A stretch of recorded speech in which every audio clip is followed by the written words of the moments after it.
Okay people, we are back, and back sooner than I had expected. I was planning to do another video reacting to the masterclass delivered by Alexander Usyk over the weekend. Big right hand from Usyk.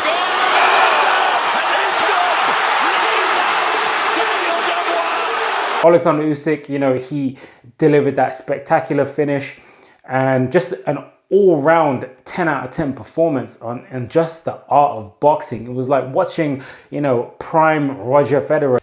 It was effortless and effective. You know, even when Dubois tried to put Alexander Usyk on the back foot and push him against the ropes, the way Alexander Usyk, it was almost like he had a pick to every lock and he found a way out and was able to just find space where there was none. It was like effortless. So that being said, Alexander Usyk, he was in a don't push the horses kind of mood, and he delivered a finish which he had promised. And Alexander Usyk doesn't usually predict the outcome of fights. And you could say that the plan of Don Charles and co to get Usyk mentally involved in the fight somewhat backfired, but we'll get into all of that. So yeah, 10 out of 10 performance from Usyk. And now this has somewhat sparked up debate as to where Usyk ranks amongst the all-time greats in heavyweight boxing. And you know, I was planning to get involved and give my take, which I will.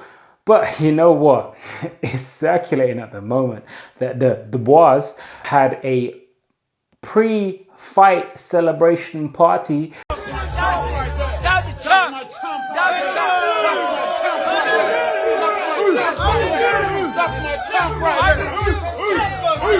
Prior to the fight, the afternoon on the day of the fight, they were celebrating. And so, you know, it's crazy because I've heard from Spencer Furon on one of the interviews floating around before where he mentioned that the Dubois are quite superstitious. It's one thing, in the words of Deontay Wilder, to speak it, believe it, receive it. Speak it, believe it, receive it. Speak it, believe it, receive it. Can you feel the power, the magic that I put out in the universe and then let it manifest and it draws to you? Speak it into existence is one thing, but to celebrate it into existence, man, these guys, they were going all in. So listen, because that didn't work out very well. You damn sure believe that they definitely had the after party booked. And I wonder how many people turned up. After the fight, they must have been like, you know what? We're going to change it from undisputed after party to soon to be two-time heavyweight champion party. Because these guys are all into celebrating it into existence. So, wow. Enough of that. And all jokes aside, if that is the case, then I feel sorry for Daniel Dubois. Not to say that it would have had any other bearing on the fight. I still feel that Usyk is just a class above and would have won the fight irrespective, in whatever fashion he saw fit to win the fight. It was that way inclined. Usyk was irked enough by, you know, the likes of Don Charles, his son, everything else, questioning his religion, his honesty, his integrity, all of these things. Don't push the horses. Don't push what? Alexander Usyk, you know, he does not want you to push the horses. So listen, that being said, the fight would have gone however the fight would have gone, but Alexander Usyk's hand would have been raised and he still would have been a three-time undisputed champion, which he is now to date. Credit to him. But for Dubois, hearing a lot of things in the camp, the potential future of Don Charles. Meanwhile, some people feel that Dubois quit in the fight and maybe he just wanted to get to the after party early. But no, jokes aside, I personally don't think that Dubois quit. Alexander Usyk was thrown with some bad intent. He was thrown with some serious intention. You only need to go back to my video where I mentioned that in his camp, in the lead up, in his open workout, the way he was just kind of like just getting a full rotation into everything. It was not going to end well. He was going to prove a point. Daniel Dubois, you know, he needs to go potentially in the route of a Chris Eubank Jr. starting to take control of his career, you know, and at 27 to still be, you know, a world champion, a heavyweight champion, a merit to him, a merit to everybody in his family, in his camp, because they all contributed to getting him to this place. But I think now it's time for him to spread his wings and, you know, and walk his path. And in doing so, I do think that Don Charles should remain as his trainer. I don't think you need consistency. I don't think the best decision now will be to sack Don Charles. I think they need to work together. They found something. I did mention before that I feel that Dubois wins, albeit as impressive as they were, there was some element of fortune in terms of, you know, beating the likes of Gerald Miller, Hrgović, Anthony Joshua. You know, each of them individually weren't at the peak of their powers, and they all had their own little things which contributed. Not saying that Daniel Dubois did not, you know, dismantle them and did so in devastating fashion and did what he needed to do. But like I said, there was something missing. He needed an elite level test. I felt that would have come from Joseph Parker. That didn't happen. And then he goes up 10 notches, you know, against Alexander Usyk, who was somewhat provoked. A note for anyone, do not push the horses. Don't push what? I think Daniel Dubois, he needs to stick with his team. That being Don Charles, they need to kind of consolidate, you know, somewhat to how Tyson Fury went into the second fight. He needs to quiet the noises in the corner. He needs one voice. He needs a trainer, a coach, you know, to direct him and steer him. Obviously, he's going to have his manager. There needs to be some focus. And I do feel he still can become a two-time heavyweight champion for sure. You know, another 3-4 years, like Don Charles came out in an interview and said that, you know, Lennox Lewis became undisputed at the age of 33. You know, so Daniel's got a way to go. So that's what I'll say on that. Moving on from that, Alexander Usyk, man. Take a bow. Take a bow. And the debate is, where does he rank? For me, he is numero uno. Yes, I said it, number one. And why I'll say that is because you've got the Alis, you've got the Foremans, you've got the Frazier, you've got the Mike Tyson, you've got all these greats, and I get it, and I hear it. Number one, this guy still has his O intact, which is difficult to do. He's lapped the current division in terms of, you know, the best of his era. Mate, can you do us a favor? Can you stop beating us up? No. He's a three-weight undisputed champion. And while there is talks about how many fights that the greats of old had, etc., and Alexander Usyk has only got 23 fights under his belt, yes, that is impressive. But from a technical standpoint, I think he's better than all of them. And I think he has the beating of all of them. His IQ is phenomenal. Footwork, phenomenal. The guy came in heavier and was still light on his feet, you know, like a middleweight. You know, the way he just kind of like just gracefully leapt out of range and came back in with counters multiple times. It wasn't one. He was spamming that shot on repeat, and Dubois kept overcommitting, and it was just there all day. And that being said, he rises to every challenge. You know, he finds a way to do it better. He improves in the rematches. The guy has ample amounts of experience. You know, he's seen every style, and he's able to make adjustments that none other can make. And I don't know if the greats, they fought more with heart, courage, you know, tenacity, charisma, for sure. And Usyk has a ton of charisma, but the IQ is different. And for me, I think that counts for, you know, I can't see any of the heavyweights of old beating Alexander Usyk. Yes, everyone has a puncher's chance, but you look at Alexander Usyk, he's gone in and he's had different stylistic matchups. You know, he's had big hitters, the likes of Daniel Dubois, Anthony Joshua, nullified them. He's had tricky, elusive, extremely tall with all kinds of advantages in terms of height and reach in Tyson Fury, and solved that riddle twice. Of those three fighters, by the way, Tyson Fury in the first fight was the most challenging in the sense of where he was the trickiest puzzle to figure out, you know, and he was able to set traps for Usyk, and which is why he walked onto that uppercut in, I believe it was round 5 or 6 against Tyson Fury.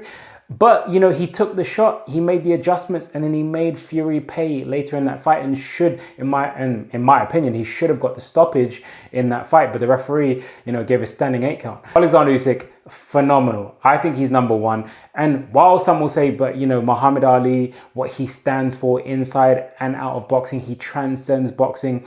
Well, you know, despite the wider audience, and we are not, you know, from Ukraine, what he's doing for his country and what he represents, you know, in terms of a figure that transcends sport for his people, you know, is phenomenal. And I think it's very impactful. At some point, it will go down in the history books. Remember, this guy was not so long ago on the front lines. In some capacity, he was, contributing to an effort to, fight for his country. I don't know whether it was Zelensky or whoever, they told him that it was more important for him to be here, and he was equally as important here. And even in one of the interviews in the build up to this fight, I think I saw him talking about how, he still resides in Ukraine and they hear missiles going overhead. And, so listen, this guy, he is up there. So for me, I'm going to put him as number one. I don't think anybody beats him. I think this guy is an inspirational character, both inside and outside of the ring. And, a phenomenal talent, and he still has his O intact. And I don't see anybody in the current heavyweight division, Moses Ituma included, beating him. And I think it's too soon for Moses. Like Turkey, he needs to kind of chill. He's the matchmaking. Yes, we want to see the best versus the best, but Moses Ituma is not the best. The guy hasn't even had a challenge, a real test yet. So the next, if Usyk decides to fight on, if it was me personally, I would call it a day. There's nothing left to prove. There's nothing left to fight for. Who's he going to fight? Joseph Parker, potentially. Okay, interesting fight. I think he beats him. Derek Chisora, up until recently, we thought that Derek Chisora gave him the hardest fight. But after seeing this Usyk, you have to ask yourself the question, how up for the fight was he? Usyk, he always does better in rematches. So I'm 100% sure that he smokes Derek Chisora if they, have a rematch. Other than untold riches, because, Turkey's going to break the bank.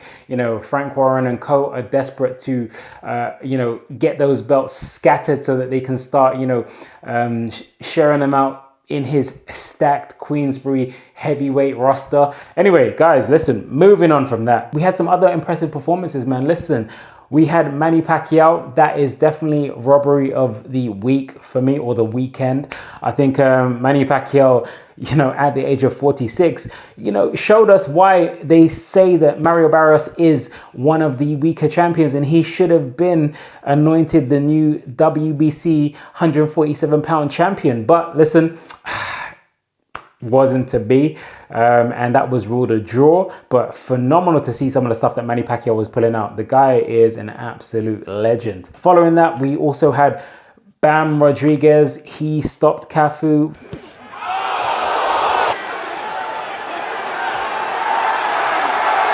The guy is just relentless. Had Cafu on the back foot in the corner the whole time up until the stoppage, and then caught him with a devastating hook.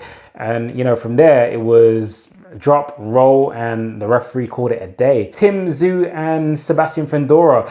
Tim Tszyu. Now, he did quit. He quit on his stool. It was like a man and a child in the ring. It was crazy. How Fundora makes that 154-pound weight is just, the guy is just towers over people, and it was impossible for Tim Tszyu to find any kind of adjustments. Even Tim Tszyu, I don't know why, but he was trying to fight on the outside. Like that was never gonna work. So the guy was getting teed off on, and he called it a day. From here, I don't know where Tim Tszyu goes from here. He had 2 back-to-back defeats. Then he had a win, which was over in Australia, and then now he's back to another defeat. Boy, can he go down, drop down to 147 pounds? Because boy, it's not looking good. And then what else? The UFC, Dustin Poirier bows out, albeit in defeat, with another impressive showing from Max Holloway. Very entertaining fight. And as I said, there were no real winners and losers for me in that one. And man, that was just a joy to watch as a fan. Other than that, what other news do we have? John Jones. Dana White snubs John Jones. John Jones says he wants to be on there too. I can't risk putting him in big positions and have something go wrong, especially the White House card. I think he announced his unretirement too soon. Like, you can't just retire one week and the next week retire, and no one's going to take you seriously. So rightly so, I think Dana White is just playing a bit of hardball at this point. And as much as I love John Jones, right, am I really fussed about seeing him fight on the White House card? The same goes for Conor McGregor.